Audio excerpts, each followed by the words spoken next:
Hello everyone and welcome to another list review here at Hops and Drops TV.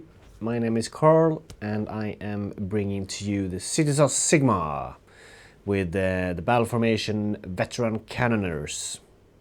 I have 3 cannons for that reason, because they can reroll a hit, reroll a wound or reroll a damage characteristics. It's incredibly good and they do so much damage. 3 cannons, 300 points investment is brutal. And then of course you need the Fusel, which I have with him, for that extra to hit. With that I have my General's Regiment is Pontifex. And she has the 3 cannons in her regiment, essentially. Pontifex, the new one, Ghyran Pontifex. She is absolutely broken. Yeah, she's just so strong. Nothing to say about her really. She can do everything. If you have a think about, oh, can she do this, or like, is she a priest too, or like, can she reroll this? The answer is always yes. She's just incredibly good.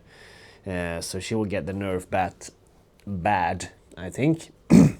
How to change her though, I'm not really sure. Well, I'm sure in a lot of things. Remove the reroll on her own prayer, that doesn't make any sense. But then also her 18-inch doesn't require visibility. You could either make so that it is only in your turn, or that is like once per battle, like every wizard or priest within a certain range or something like that. But any hero phase, D6 mortals on a 3+ is insanely good. Then my other regiment, I have one field marshal on horse, and he has 2 cavalry units and a command corps in his regiment. They are 2 5s with him. He has the new heroic trait Cosmopolitan Leader, so he on a 3+ can give the humans +1 to wound in combat, which is very nice. He could also do something to dwarves and elves, but that's +1 to charge. The dwarves is irrelevant. +1 to wound is super good. The command corps, I have 2 of them. They're so strong as well. 140 points for what they do is crazy. The double rally, the double unleash, the double redeploy from two of them is so good. And then there once per battle from one of them to shut down a command is also incredibly good. Or not shut down, but have to spend 2. So essentially you use it when someone has 1 and you shut it down. And then I have a Fusel, of course, and he has another command corps in them. And then my other solo command corps drop is my Rune Lord with his hammer. He's just going on for himself because not much stuff interacts with them other than the 3d6 charge. Hammers are good. They're tanky. They do a lot of damage.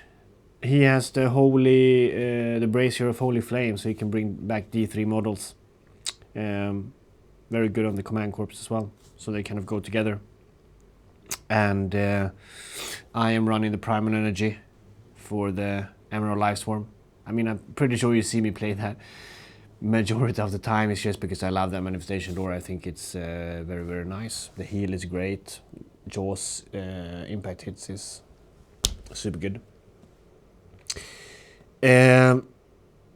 Yeah, the list itself feels solid for sure. I think after played it a little bit, I don't have the models, but I think I will probably eventually take away the dwarves and put in another 10 block of horses, just to have that, you know, a 10 block of horse running up, attacking and everything. Pontifex have banked points. She then brings them back with an intervention, and then, you know, you heal them up and so on. So having her having that kind of like strike and fade Sylvanas thing seems super cool to me. Or some more command corps, because they're very good. The list in a tournament setting, I'm not sure. I haven't done enough tournaments in this edition yet to say. I think you will do very well with this in general, because Pontifex right now is crazy and the cannons are super crazy. So I think yeah, if you bring this to a tournament, you're gonna do well. If you go into any big monsters or something that's really important pieces, the cannons are gonna kill them very easily, and Pontifex will just snipe all the small heroes. She's very, very good. Yeah, that's my list that I'm bringing against Nurgle. Let's see what Tom has to say about his list.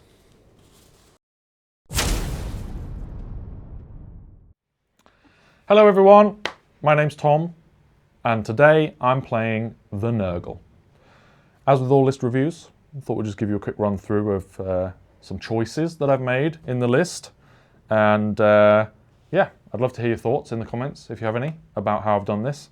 I haven't played much Nurgle. It's also an army that we don't see very much in our meta, but I watch a lot of battle reports on YouTube,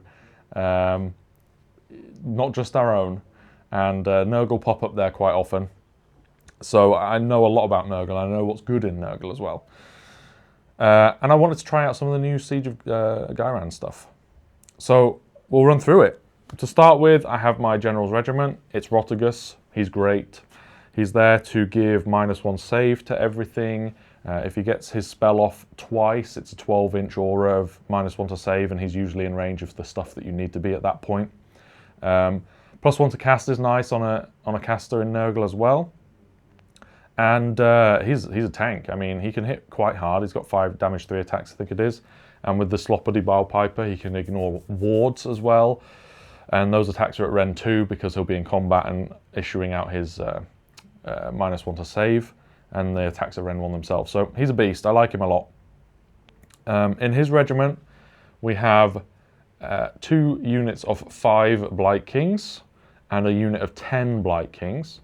They're the core of this list. They meet up well with my sub-faction, which is whenever a Rotbringer's unit dies, if it's in combat, if the model that died is in combat with an enemy unit, or I roll a number of dice equal to the wounds characteristic, and on every 5 up is a mortal wound. So this is the sort of meat and potatoes of the list here at the front with the Blightkings. Then I have my units for the sort of shenanigans and scoring and being a bit quicker that tie into my battle tactics a little bit. And that's the Beast of Nurgle, got 2 of those. And I have Horticulous Slimux to bring them back to life. The other tech there with Horticulous is, because I'm not playing a Great Unclean one, I don't have a way to apply disease to my opponent before the end of the turn. But with Horticulous, I can do that because I can summon trees, or the Feculent Gnarlmaws. So I can move up, I can place a Feculent Gnarlmaw down, I can apply disease to my opponent's unit at the front line, and then on a 4+, and then I can spread the disease. And honestly, the threat of that is probably going to have more impact than the actual ability will ever have. If you tell your opponent you can do that, suddenly they're thinking about how they can screen the trees out. They're thinking about staying outside of 3 from all of their units so that if you do get the tree off and get that 4+, you're not putting disease on their whole army. It really throws their game off. They can't deploy how they want to deploy, and that's a good start in the deployment phase, in my opinion. So I'm a big fan of the Horticulous Slimux. I then have a unit of Rotmire Creed. I think they're pretty nice with Rotigus. I'd love, honestly, to play 2 units of them in this list. I wouldn't go beyond that because of obscuring, but when they get rend on their attacks with Rotigus, they're 2 attacks in shooting and 2 attacks in combat. That's effectively 40 attacks at rend 1 with them in a turn, assuming they charge in as well. And for 130 points, that's pretty tasty. I really, really, really like them. So yeah, another unit of those would be great here. Maybe instead of one of the Beast of Nurgles, for example. But today I fancy the Beast of Nurgles for one of my battle tactics. I then have a Harbinger of Decay. He's a priest. He's great. He's the only natural priest, I think, in Nurgle. He is primarily there to be a priest. He's also one of the fastest units in this list. So in a pinch, he can go 14 inches with an auto run. And then my last hero in the list and the last unit in the list is the Sloppity Bilepiper. He's there to hang out with Rotigus, give Rotigus ignoring wards, as I said, -1 to hit him, all that good stuff. But to get more value out of the Sloppity Bilepiper in a list that isn't dominated by demons, I've given him the new Siege of Ghyran artifact, which makes him also a priest. So I have 2 priests in this list, because I think that new priest lore is really nice, especially retreat and charge and +2 move. That on Blightkings can give Nurgle a lot of speed that they haven't previously had. Once Blightkings have been in combat, that's it. But now they can retreat, charge in, reposition, maybe tag an objective if they're a 10-man unit. So that really enables Nurgle to do a lot of cheeky movement shenanigans. And suddenly also with +2 inch move, Beasts of Nurgle are going 9 inches, my Harbinger is going 10 inches, like there is actually a lot of speed here. So I think those prayers are clutch. We'll see how it does today. I'm quite looking forward to getting the prayer off for ignoring weapon abilities. I think stopping the knights from doing any damage with reducing their damage by 1 on the charge is going to be really useful. But we'll see if that comes up in the game. Finally, I'll run you through my battle tactics and a couple of the choices I've made around battle tactics in this list. My first battle tactic is Wrathful Cycles, and what I have to do for that is hold more the objectives than my opponent. Then I need to be the underdog, which I'm expecting with this list, honestly, in most games, because in the first few turns I don't really have the ability to get onto objectives. So when I do get that hold more, then I'm probably a little bit behind on points, or if my opponent's taken a double, I'll be the underdog. And everything in this army can fight. It's fine putting them in combat, so that's the second one. And the last one I will probably never score. It's quite tricky. Yeah, it's a hard one. Then I have Attuned to Ghyran, which requires me to have 2 units in the centre of the battlefield, and that is what these Beasts of Nurgle are for. Set them up. On a deployment where you're 11 away from the centre, they'll need a 2-inch run, so it's not guaranteed, which I don't like when I'm doing battle tactics. However, there's a lot of redundancy here. I've got 2 priests that can potentially give one of them +2-inch move, and then you auto-run the other one. And that's if I do fail the 2+ run as well. So there's a lot of potential for doing so and getting that battle tactic scored turn 1. And then the retreat and charge is fine to do with this army, especially now enabled by the prayer lore, where you can, as I was mentioning earlier, retreat and charge with a unit. So you can retreat with 2 units of Blightkings, and they're not out of the game. They can then potentially charge in as well, or one of them can. No, both of them can, because it's the unlimited prayer. So yeah, you could retreat with 2 units of Blightkings, they can both charge in still, and then you charge with 2 other units, and then you get your battle tactic, and everything's still in combat and being effective. So overall, I think it's a pretty good list. In terms of countering opponents' battle tactics, killing a hero is very difficult in this list. I have 4 of them, but 3 of them can be obscured and want to be sort of back, and Rotigus is really difficult to kill. So I'm hoping that my opponent's not going to be killing a hero in the first 4 turns, probably. So that battle tactic's tough. Treasures, it's going to be tricky for some armies to churn through 10 Blightkings, and honestly, I'm quite okay with them committing into them. But also, I could potentially pick my Beasts of Nurgle and just play them at the backfield for that one.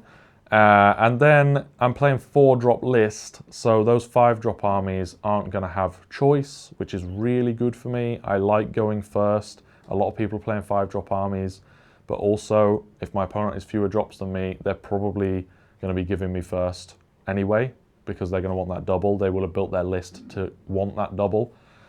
So honestly, I think 4 drops for this style of army is a sweet spot.